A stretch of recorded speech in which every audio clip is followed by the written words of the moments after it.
सच्चिदानंद रूपाय विश्वोत्पत्त्यादिहेतवे तापत्रय विनाशाय श्री कृष्णाय वयं नमः।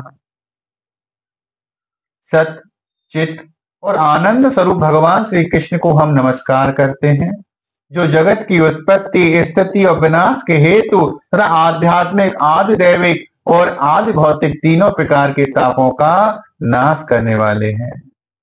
परमात्मा के तीन स्वरूप शास्त्रों में कहे गए हैं, सत, चित और आनंद। सत प्रकट रूप से सर्वत्र व्याप्त है, चित मौन है और आनंद अप्रकट रूप से व्याप्त है। जड़ वस्तुओं में सत तथा चित दिखाई देता है, परंतु आनंद दिखाई नहीं देता। जीवों में भी सत व चित दिखाई देता है, आनंद अप्रकट रूप से रहता है। वैसे आनंद जीव के अंदर ही है, परंतु प्राणी आनंद को बाहर के पदार्थों, स्त्री, धनाद में ही खोजने लगता है। श्री सूत जी महाराज व्यासासन को अलंकृत करते हुए श्री हरि की अमृतमयी कथाओं के रसास्वादन में कुशल श्री शौनकादिक ऋषियों के समक्ष वर्णन करते हुए कहते हैं कि कलयुग में प्राणियों को घर बार का त्याग करके जंगल में जाने की आवश्यकता नहीं है। कहते हैं कि सबरी ने कहाँ पर वेद पढ़े, गोपी कब गई पाठशाला, गजराज ने कहाँ पर मंत्र पढ़े, कुजाने चंदन घिस डाला। गोपियों ने न घर छोड़ा न वन में गई, फिर भी इन्होंने भगवान को प्राप्त किया। ईश्वर प्राप्ति के निमित्त भाव की महत्ता विशेष रूप से प्रतिपादित है, क्योंकि भाव प्रधान जीवों को ही गोविंद कल्याण करने को बाध्य होते हैं, क्योंकि भाव में ही भगवान है। बिना भाव के आप ठाकुर जी को कोई भी चीज धरा दो तो बात को ठाकुर जी स्वीकार नहीं करें, और भाव है, प्रेम है, विश्वास है, तो आप रूखी रोटी भी ठाकुर जी को धरा दोगे तो ठाकुर जी बात को भी स्वीकार करेंगे। श्रीमद् भागवत के श्रवण से जब ब्रह्मा जी ने राजा परीक्षित का मोक्ष देखो तो उनको बड़ो आश्चर्य है। जग के सभी लाभ पराजित हैं, सतसंगत वाले लाभों से, स्वर्गाद तुच्छ है तुलने पर, सत्संगत सुख के बाटों से। तो उन्होंने तराजू के एक पलड़े में श्रीमद् भागवत पुराण को रखो है और दूसरे में भक्ति के सारे साधनों को रखो।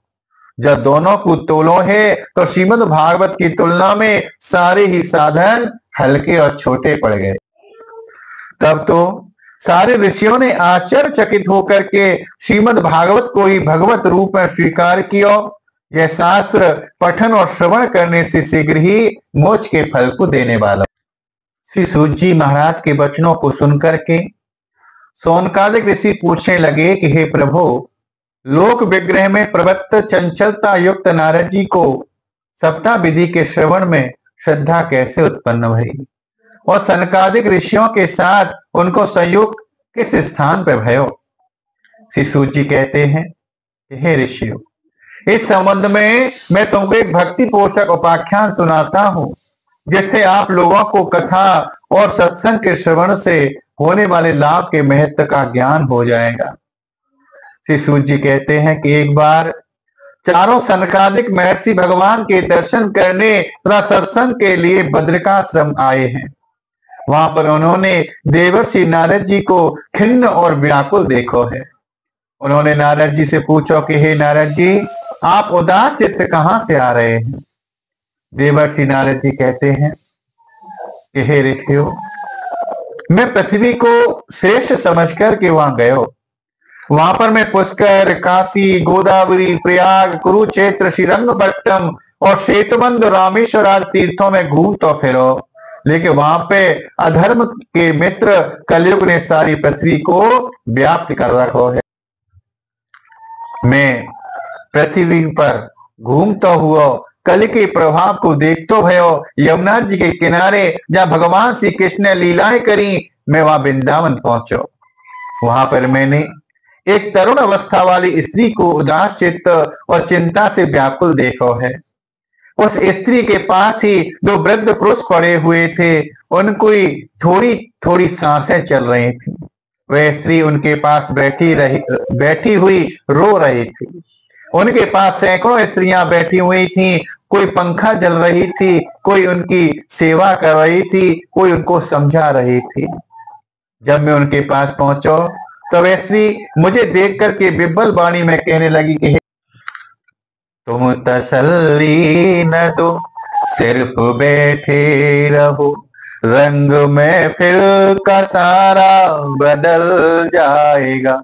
दुख से तपता हुआ और सताया हुआ मेरा गिरता हुआ दिल संभल जाएगा। ज्ञान वैराग्य आए मेरे होश में, मेरे बेटों का जीवन सुधर जाएगा। संत दर्शन से जीवों के पातक नसे और प्रारब्ध मेरा सुधर जाएगा। दुख से तड़पो मति, सुख में हर्षो मति, दुख से तड़पो मति, सुख में हर्षो मति। प्रभु को भूले तो जीवन बिगड़ जाएगा। जीव जीवन प्रभु ने भजन को दिया, जीव जीवन प्रभु ने भजन को दिया। घर भुलाया तो प्रभु से बिछुड़ जाएगा। संत समागम हरि कथा, तुलसी दुर्लभ दोय। सुत दारा और लक्ष्मी पापी के भी होय। भक्ति का जब संत नारद जी के साथ जो वार्तालाप हुआ, उससे शांति प्राप्त हुई। शिशु जी आगे कहते हैं कि हे ऋषियों, नारद जी भक्ति से कहते हैं कि हे भक्ति, तुम गोविंद के चरणों का ध्यान करो, तुम्हारा संकट अवश्य कट जाएगा।